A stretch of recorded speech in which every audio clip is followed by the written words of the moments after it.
New videos every day. Hello, Joseph Strickland here, applied clinical nutritionist in Austin, Texas. And today I'm going to talk about the concept of detection versus prevention. Basically, prevention means to prevent or cause not to happen. And detection is to figure out that something is there. So for instance, if somebody has a heart attack, they would then, if the person survives that, detect what's wrong with the heart. And oftentimes that would lead to a surgery, bypass, various things like that. And 9 times out of 10, a heart attack is the first symptom of heart disease. Now, I think that's too late. Obviously, you would want to prevent or cause not to have happen the heart attack in the first place. But a lot of times people get confused on the difference between these two. Many times people think that when they go to their medical doctor and get a screening once a year, that is prevention.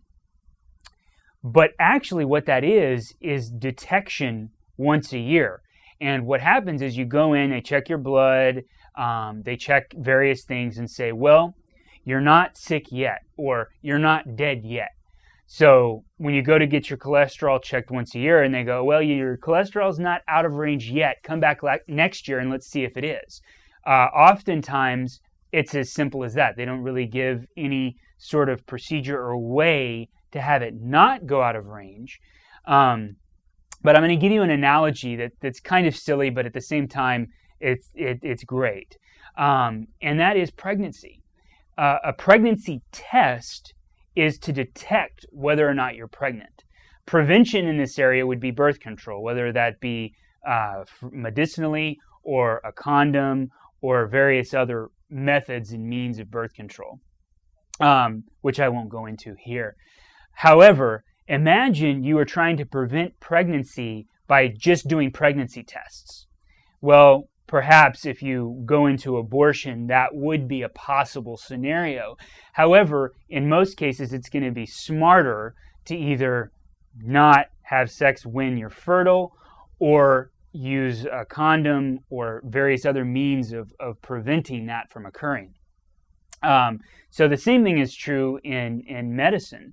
You know, if you don't want to have heart disease, just having the blood test done once a year might not be enough. In other words, if you have the blood test done once a year and you only eat a diet of hot dogs with chili and cheese and tater tots, and that's what you eat all the time, day in and day out, that's probably not going to be a diet that's going to prevent you having a heart attack or something like that. So keep in mind that you want to have some form of prevention, and I don't necessarily want to go into the different kinds. There's so many kinds. I mean, there's chiropractic, there's acupuncture, there's nutrition, and I as a nutritionist practice nutrition prevention, so preventing that road by eating better, exercising, various things like that. And many medical doctors will recommend that sort of thing.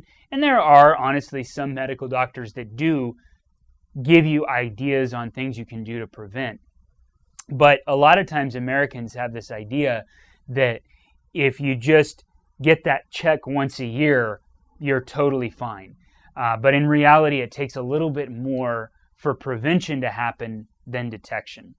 So don't just keep doing the pregnancy test and expect not to get pregnant.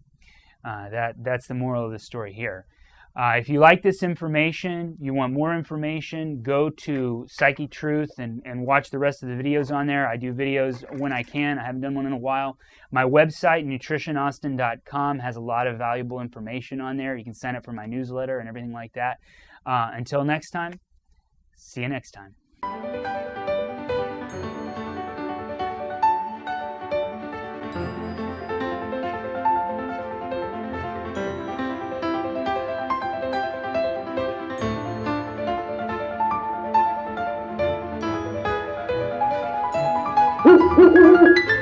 Woo!